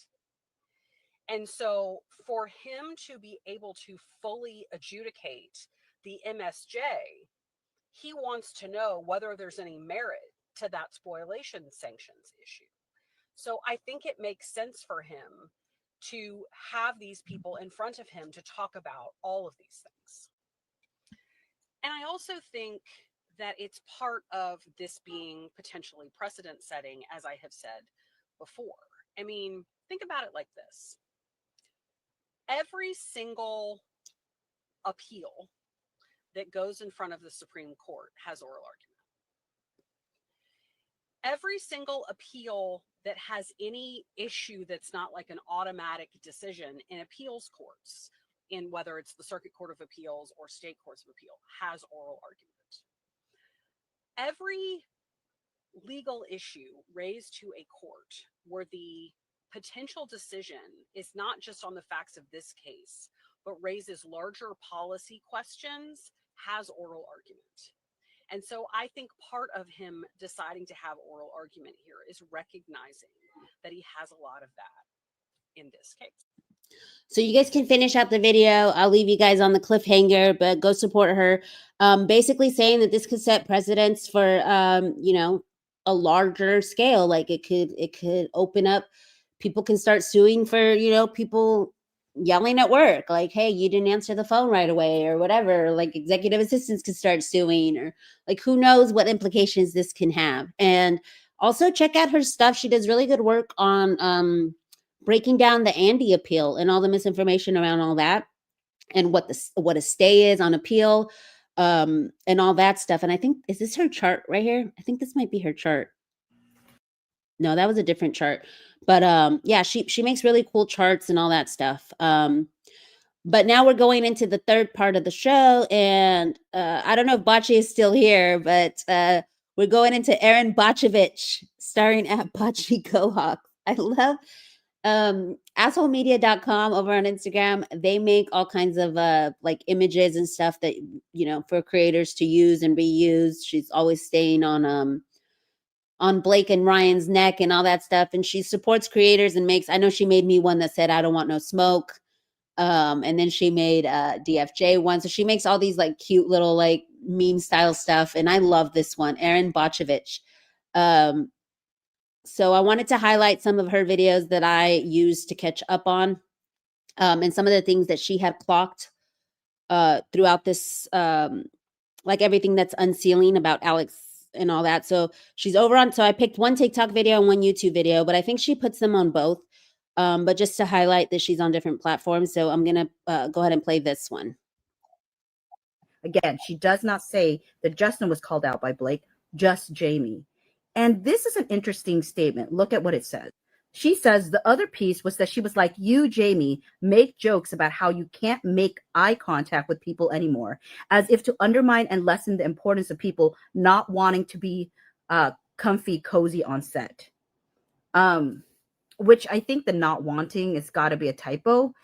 I would think wanting to be comfy or cozy on set. But my thing is, you know how she's like claiming now that when he came into the trailer, he gawked at her breasts. That's her new thing, right? Stared at her breasts, gawked at her breasts. Like, this is a new thing that Blake Lively's trying to push. And yet, to me, two things are brought up in this trailer about Jamie, right? It's the what supposedly happened in the trailer and the whole birth video. So my thing is, Jamie's like statement has always been that the issue was that he looked her in the eyes. This seems to corroborate that, because she's saying you're making light of people about you saying like you can't make eye contact now. But to me, that means that that might have been the issue, that you looked her in the eyes. But the weird thing to me is that she's saying that not wanting people to look her in the eyes is about her being comfortable and cozy on set, which really makes me think about other people who have said they worked with Blake Lively and they were told not to look at her. Clocked. Like this one, when I watched this one, I was like jaw drop, because you guys remember Cool Mom Jamie, who is now a content creator.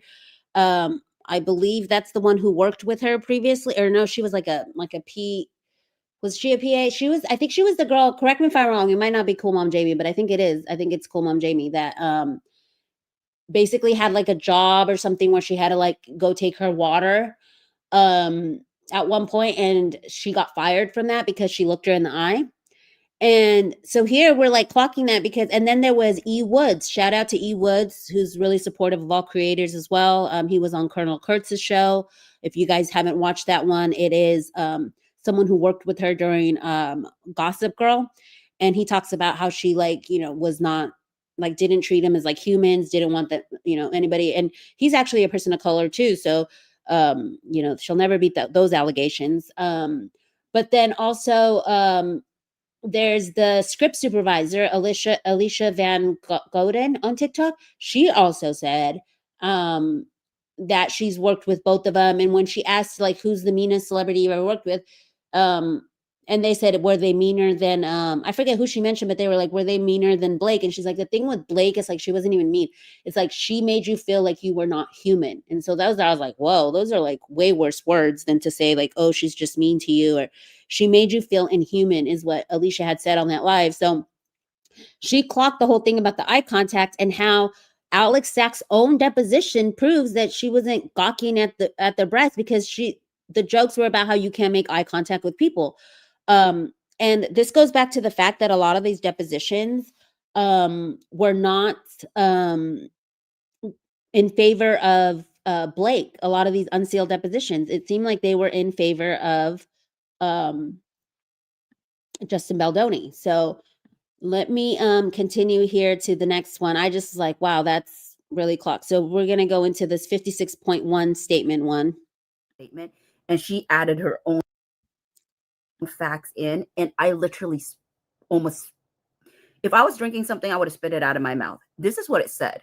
The final version of the actor agreement transmitted by Wayfarer to Lively's representatives on July 2, 2023, that is during the strike, accepted changes to Lively's contingent compensation that Lively's representatives had requested. And this is the big and added Lively's entitlement to a producer credit in place of an executive producer credit.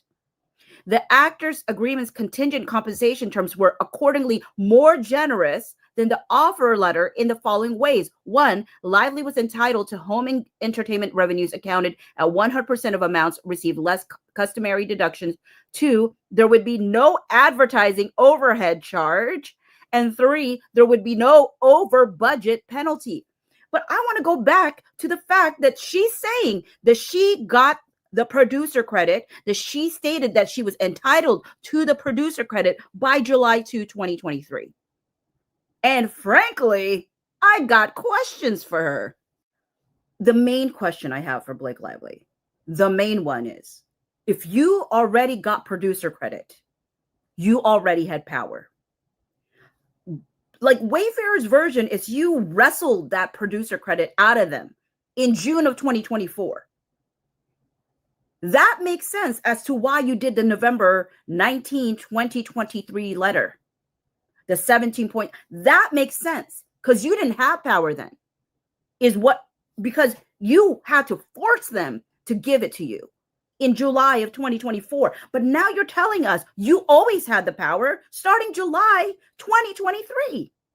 So, ma'am, if you became a producer July 2023, why are you writing in November 2023 as if you're only an actress that had no power in decision-making around the very things you're claiming Wayfarer needs to handle? You're not just an actress at that point. You're not just an executive producer at that point, which is a vanity, non-real credit. You're actually now a producer, according to you, on July 2023. So that November 2023 like document does not make sense at all.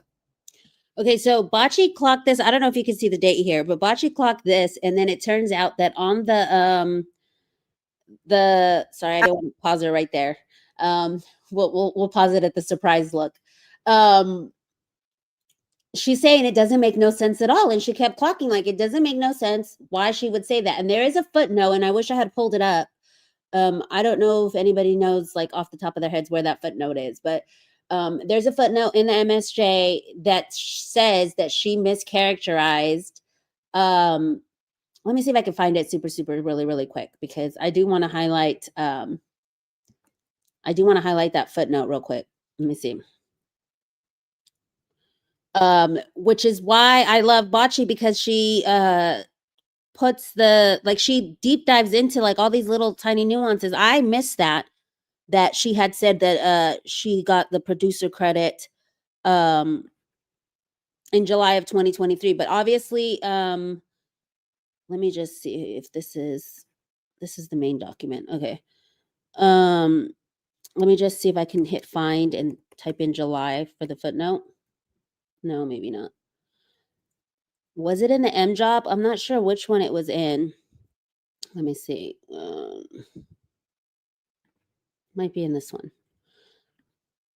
because I want to show how she clocked this. Okay, let me see.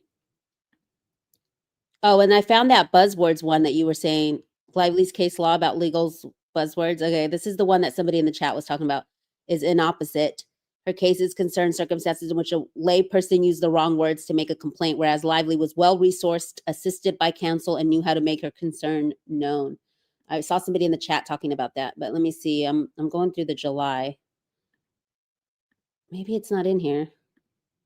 It was a little footnote at the bottom that was like, she misinterprets the, let me see. I'm just going to go through the footnotes real quick. I wish I could find it. Was it in the MJOP maybe? You guys? Anybody know off the top where that is? I remember it just said like, she misinterprets the July 23. It might have been in the MJOP. Let me just go look. If I can't find it, then I can't find it. But let me see. Oh, wait, that's just the letter.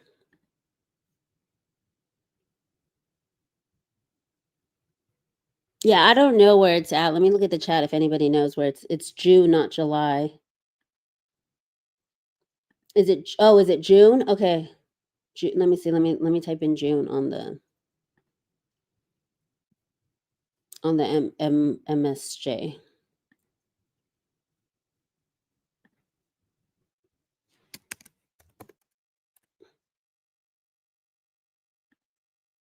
Oh, right here. Is this it? Yes. Thank you so much, DFJ. This is shout out to the mods, y'all. Give a big shout out.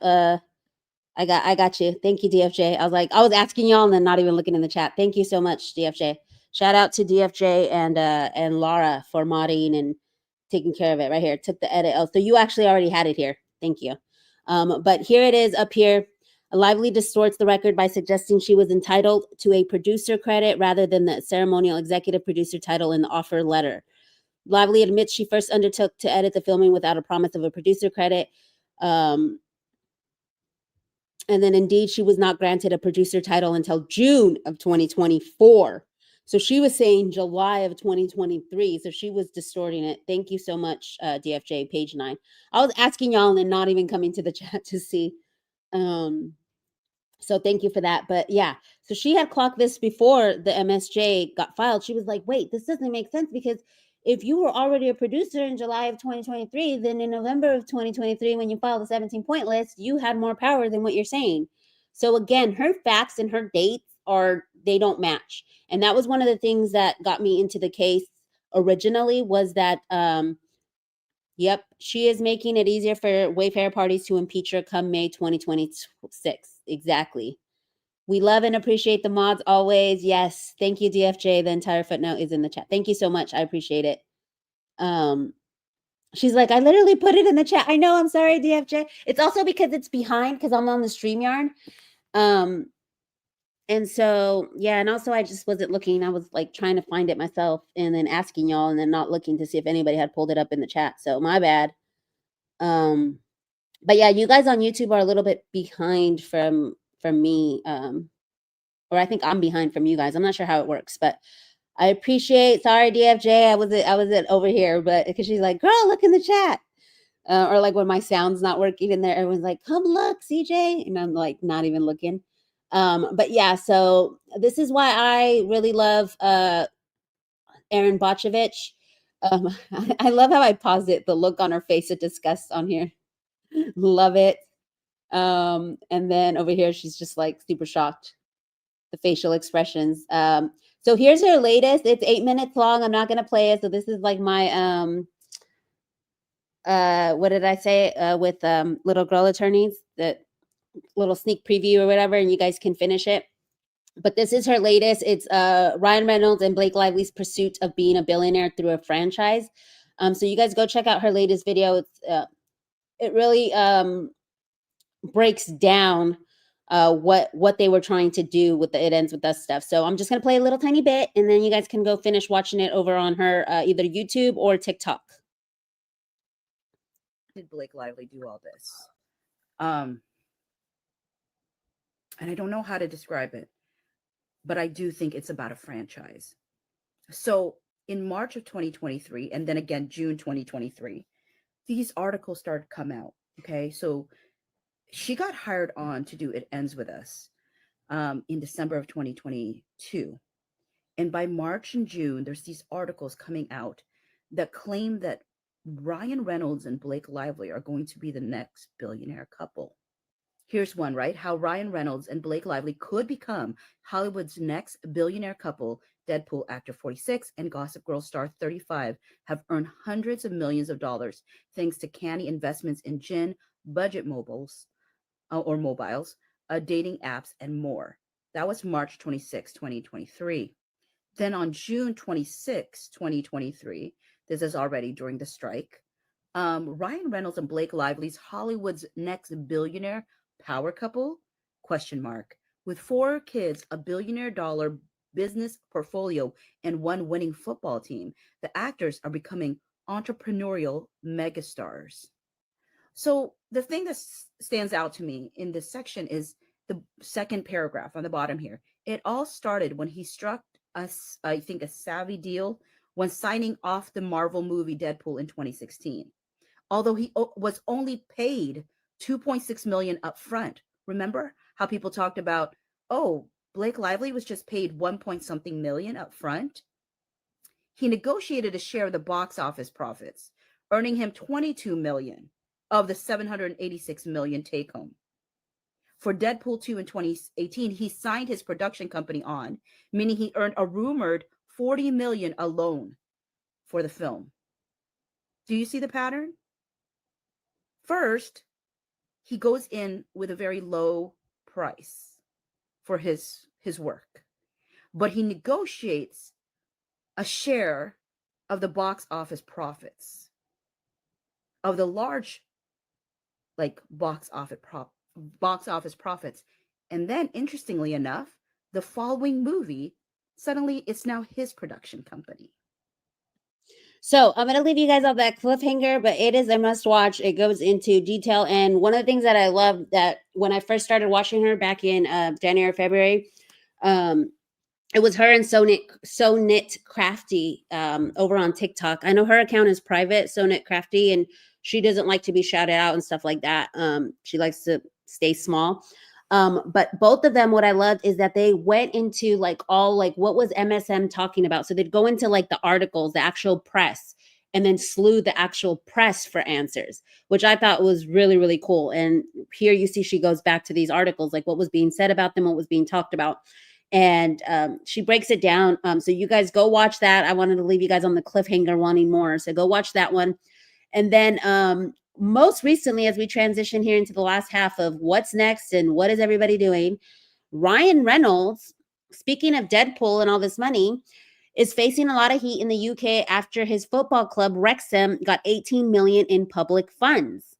Bruh, and people are pissed. It's damn unfair for a team owned by a rich Hollywood to get a taxpayer money while public services are stretched so thin. Welcome to Wrexham, Ryan Reynolds and Blake Lively. And then there was also talk about how the Deadpool movie didn't really make as much because also they got like some kind of funding for the Deadpool movie. Tell me in the chat what that one was about. I don't really remember exactly, but I remember reading something about how they got funds for the Deadpool movie, and so like whatever they actually ended up making wasn't as much, like it didn't even like or it barely broke even. It was something with that. So it seems like he's getting resources from taxpayers or these grants or whatever to enrich himself, and the people are the ones who suffer. So that is what Ryan is up to. And then this breaks my heart because I love Matthew Lillard. He is in the new FNAF 2. If you guys were on my birthday stream, you'll know that I love FNAF 2 and FNAF 1 and Matthew Lillard. I mean, I've loved him since Scream and all that stuff. But I was like, leave Matthew Lillard alone. I think somebody even had a GIF. Oh, maybe it wasn't here, but somebody was like, I think on Reddit was like, leave Matthew Lillard alone. Ryan Reynolds and Matthew Lillard have teamed up for a tongue-in-cheek response to Quentin Tarantino's controversial remarks. So Quentin basically said that he doesn't care for Matthew Lillard. He's not a good actor. And in a move similar to when he got Gwyneth Paltrow, you remember when that CEO guy got caught with the affair and he had Gwyneth Paltrow do the commercial, Astronomer? Now he's latching on to this controversy and featuring Matthew, let me click on it, Matthew Lillard in this new Mint mobile ad. So I was just like, leave Matthew Lillard. Like, we can't have anything nice. Like, please, Matthew, like, why did you associate with what do they call him? Orange face. Look, like, I don't understand what happened to his face. Like, is this a Ozempic face, you guys? I don't know. It kind of looks like a Ozempic face a little bit, like the cheekbones. But I don't know what the heck is going on with him. But yeah, there he is at the Five Nights at Freddy's. So I was like, oh my gosh, like, I just cannot. And here he is. Everybody loves Lillard. I love him too, but I just don't love him in the Mint Mobile commercials. So I don't know if this was a good move for you, Matthew Lillard, right now when, you know, the whole Ryan stuff is going down. So I was kind of disappointed on this. So that's what Ryan has been up to. And then we have Little Miss Blake Lively this week. PR overtime isn't paying off to benefit Snake Lively. House Slytherin, obviously. Entertainment Tonight was like, what house do you think Blake Lively is in? So go check out the comments. It says the comments are 10 out of 10 on the Entertainment Tonight X account. So she went out and watched Harry Potter. Here she is. And if you guys have not caught Ashley Brianna Eve, who's been back covering this stuff, she did a really great video of like the archetype and how she changed the archetype and about her smile. Like, have you guys noticed that every time she smiles now, it's this open smile with like the tongue showing? And I had no idea that this is like a thing or whatever. It's called like a warm and gentle something. I don't do it justice because this is, Abe's thing, but go check out Abe's video on it. I was literally I was like, wait, what? Like, there's a whole psychology to smiling. And then I went back and saw all these pictures of her and I was like, oh my God, she has been smiling like this with the tongue. And it's like to create like a childlike wonder for her, to like manipulate people's psychology to think that she's like this child. Go check out that video because yeah, it was crazy when I found the psychology in it all. And I was like, and then when I noticed that she does it in all her videos. So anyways, quick shout out to Abe. I know she had been covering other stuff, but I believe she's dabbling here and there on this stuff. Then we have this one, Big Red Bird out in the town, grinching it up just in time for Christmas. So this was her Stony Clover pop-up shop in West Village. It was a Blake Brown and Stony Clover pop-up shop. Now, guys, I don't know if y'all remember or not. And here she is. This is what I was talking about, hugging the fans. Like, look at that. She's really getting in there. Like, what? What is going on? And she was posting it. So obviously this is PR or whatever. But on a side note, I do like the dress. Okay, you guys, I thought the dress was really cute. And I like this color. This is like the new burgundy fall color and that it had pockets. So on a side note, I don't love Blake, but I did like the dress. But if you guys don't remember why is she doing a pop-up with Stony Clover? It is SEO manipulation. I think, I don't know. I don't know if Abe is still doing SEO manipulation stuff or whatever, but I believe, in my own personal opinion, that this is SEO manipulation because I just wanted to remind you guys, I'm going to play this quick video. This is what happened at Stony Clover not that long ago, 26 weeks ago. Thank you to whoever screen recorded this video, posted on Reddit's Blake Lively Snark. I'm sure Blake threatened this girl to take her video down. So I'm just going to remind you guys real quick. I'm just going to remind you guys why do you think she did a pop-up shop and teamed up with Stony Clover? Because this was still out there in the SEO. Is it not playing? Okay, here we go.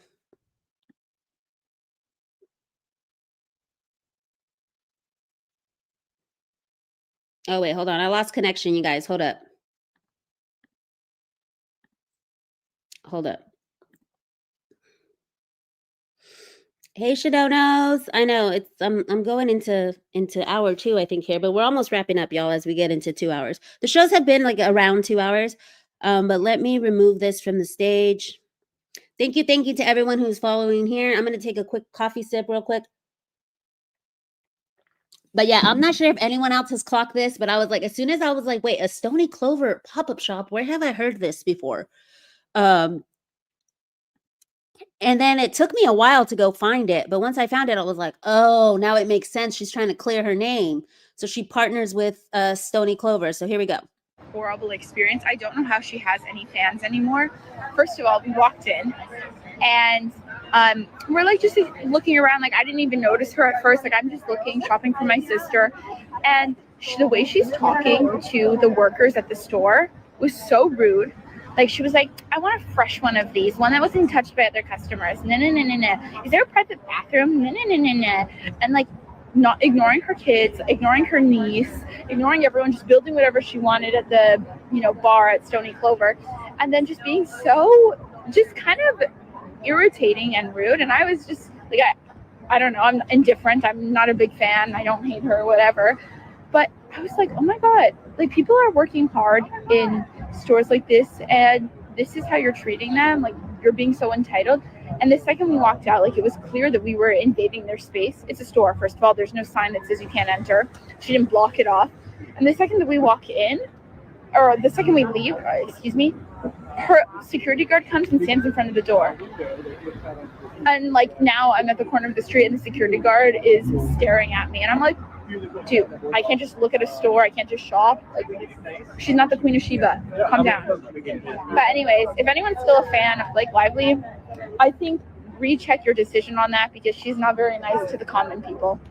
Hey guys, I'm in New York City with my sister and my mom, and we just went into Stony Clover Lane, and Blake Lively was in there. And it was honestly like a horrible experience. I don't know how she has any fans anymore. It's sharing 2 streams. Hold on. Were y'all able to listen to that? I didn't know how to like stop sharing it. Did y'all didn't that girl take down that video or was forced to or something? Yeah, I don't know if she was forced to, but It Ends With Lawsuits actually had it. Yes, it's the same store. So this experience wasn't during the I don't know what's going on. It's trying to share like 5 different tabs at the same time. So let me just remove it and let me see if I can go to share screen again. Big Bird Blake. And I love that there's all these new nicknames that people come up with. Let me okay, here we go. But yeah, so it wasn't just this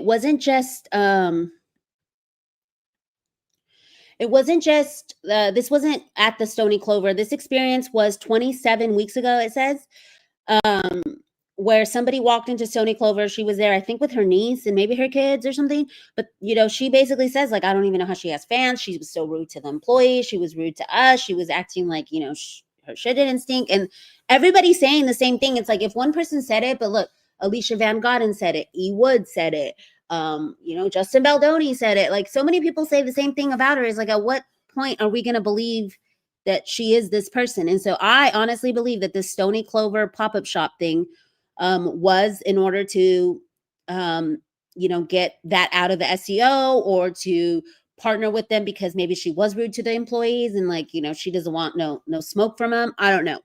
But recently today, this video came out and she will never beat the charges, you guys. She will never beat the charges because this video, and I don't know if she purposely had black paparazzi out there if this was on purpose, but if you look at how she pats him, it's almost like condescending. So I wanted to show you guys this like little behind the scenes video of the holiday pop-up that dropped today. And then she warns the paparazzi not to photograph her kids. She's like, please don't take pictures of the kids or whatever. It's like, oh, well, you sure as heck put Perez Hilton's kids in the filings with no regard. Like, it's crazy, but okay, let's.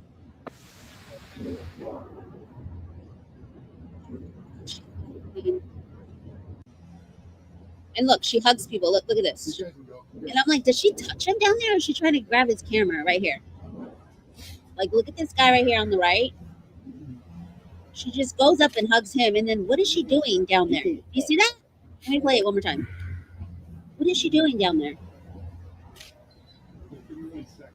What is she touching? Look at her hand. What is she touching? Is that his camera or like what? Like, I don't know. That does, maybe it's just the angle, y'all.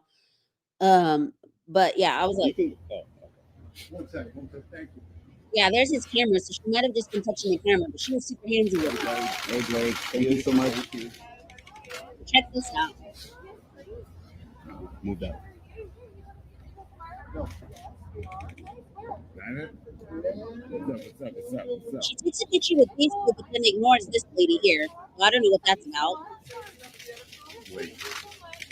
Thank you, Blake. Can I get a photo? This is why she doesn't beat the allegation. I think just that my kids were in. I know that 100%. Please not submit those. 100%. 100%. Sure, Mean it. Definitely.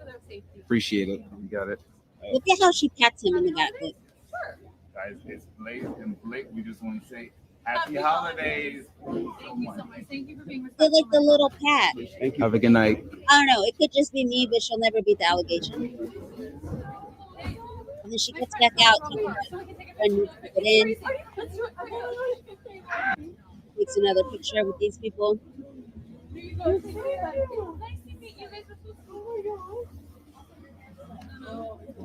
I don't know who these women are or what. They're plants or what, but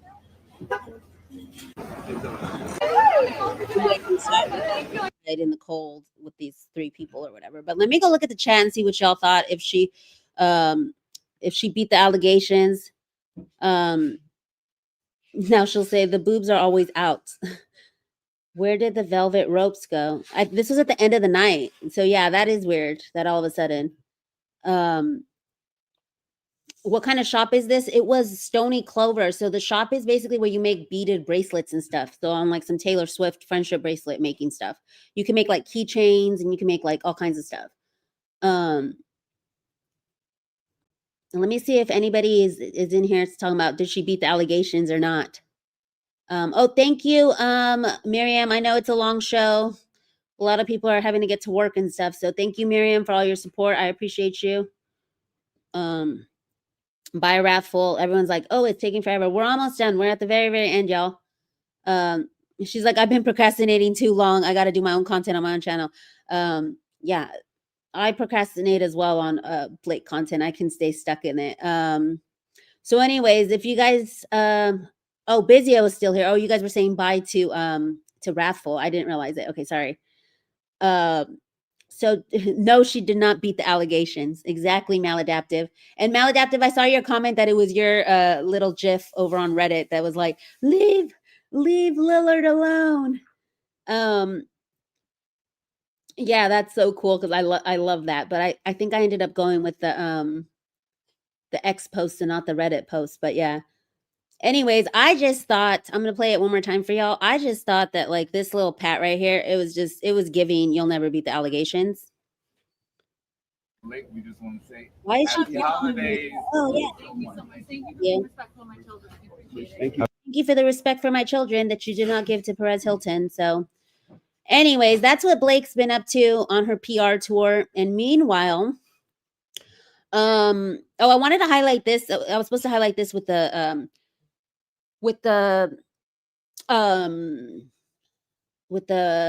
Ryan stuff, but I guess it applies too with Blake because Penske Media, remember she was outside the Penske Media studios that one time, we have her picture there.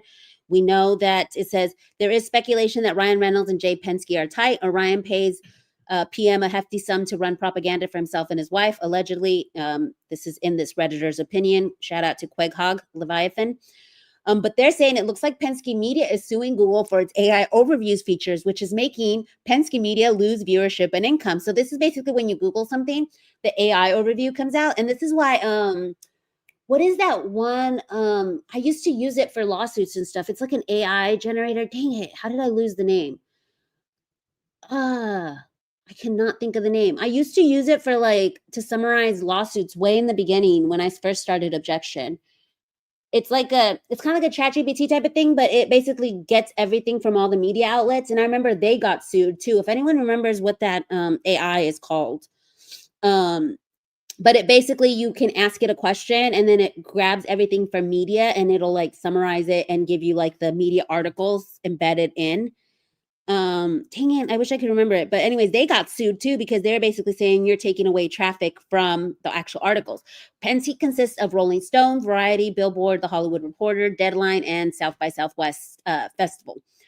And so they are being sued, or they are suing Google, knowing that Google and their AI are severely affecting the businesses of corrupt legacy media is truly gratifying. It explains the desperate clickbait articles RR pumps out. I guess they got to get paid by somebody now that the fourth wall is broken. So this also highlights when I first started doing Objection, I would use regular legacy media. So my show would consist of like, this is what legacy media is saying, da da da. And that's when I transitioned. I know on X, I would highlight a lot of content creators. And then that's when I was like, you know what? I should start doing my shows where I'm highlighting the content creators and not the Hollywood, whatever, Rolling Stone articles. And instead what the content creators are saying, how they're digesting the information and all that stuff. Because I didn't want to give legacy media the attention or the clicks. And even with the TMZ Brian Friedman thing, obviously they were the only ones that had the scoop on that. But so sometimes I do use TMZ unabashedly. But anyway, so as we continue to end the show, what is Justin doing though? For those of us who love seeing Justin Baldoni, go check out the latest video of the Bucket List family. Please go show them some love. So Laura, if you can link that video down there, and I'll link it in the description as well. It says, never too old to try new things. I'm just trying to stay above water, you know.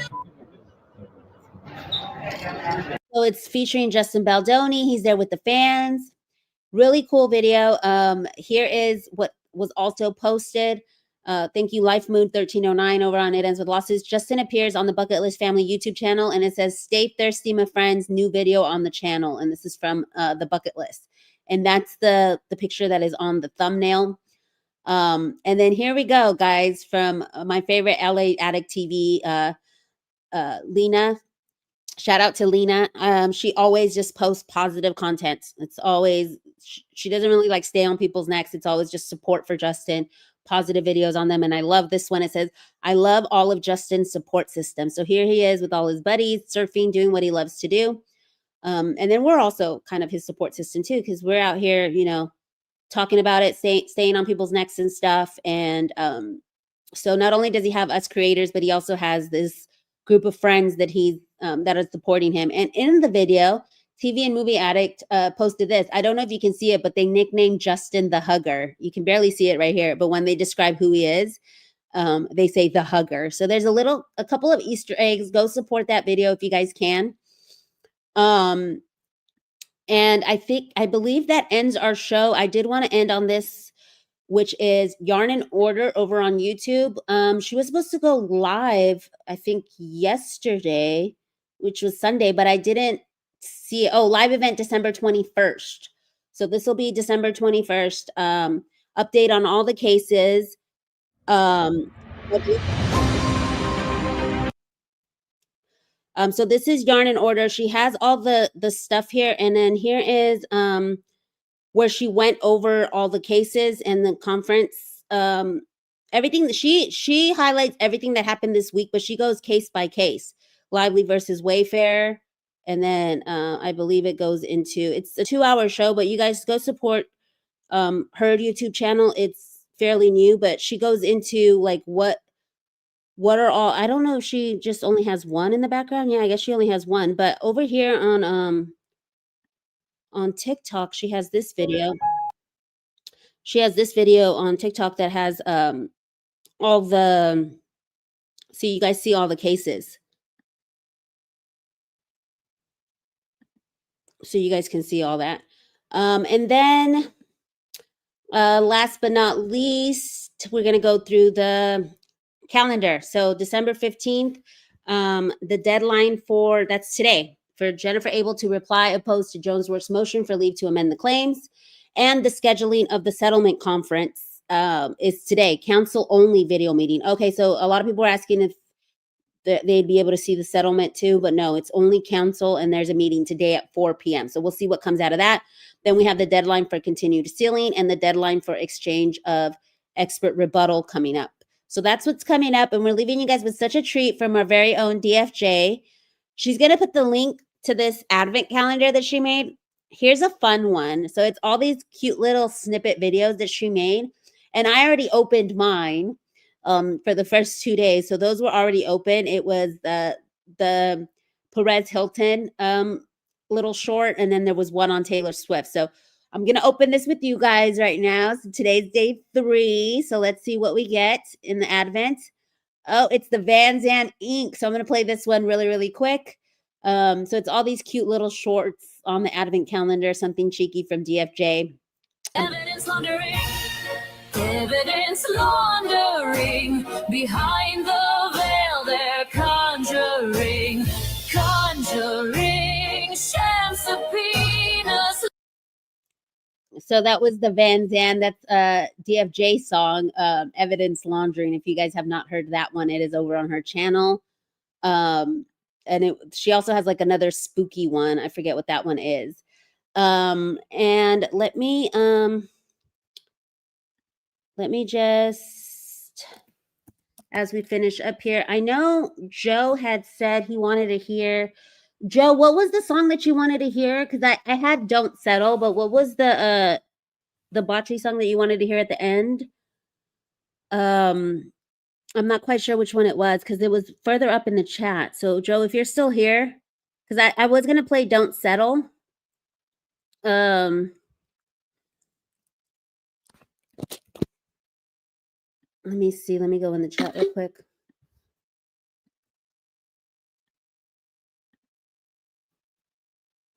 Slammed. Okay, slammed. Sorry, I couldn't bring up the chat for some reason. Oh, DFJ's leaving. Oh, sorry, DFJ. Was DFJ here for the unveiling of the advent calendar? Was she here for the advent calendar stuff? He said it was called Slam. Okay, so I'm gonna do the Slam song because I had Don't Settle, but I'm gonna do Slam. So we are gonna do a 1-year anniversary show. I believe it's on Saturday, which is the 1-year anniversary. I'm gonna try and get today. I'm gonna send out. Today I'm gonna send out. I want to try and get as many creators as I can on there. I know for sure we'll have DFJ on there. We'll have probably Bocce. I don't know who else. I'll reach out to all the content creators. I want to get as many of them as possible. I want to see if I can get some of the old school ones back over here. Yeah, Objection Live. It's going to be our 1-year A Very Objection Christmas. Blake versus Baldoni, 1 year on with special guest creators. So I did want to let you guys know, and then we'll end with where's what happened to Bocce's? Let me go look. Hold on. It's because I had Don't Settle, but it wasn't coming up because I only had that one up. So let me see if I can find Slammed. I had Don't Settle because today is the settlement stuff. So I was like, Don't Settle. Okay, so.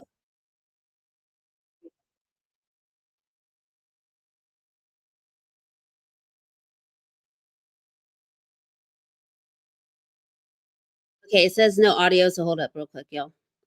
As we exit. It said no audio. I caught that one, thank God. The Christmas stream is going to be Saturday, the 1 year anniversary. I'm going to reach out to all the content creators today. Hold on.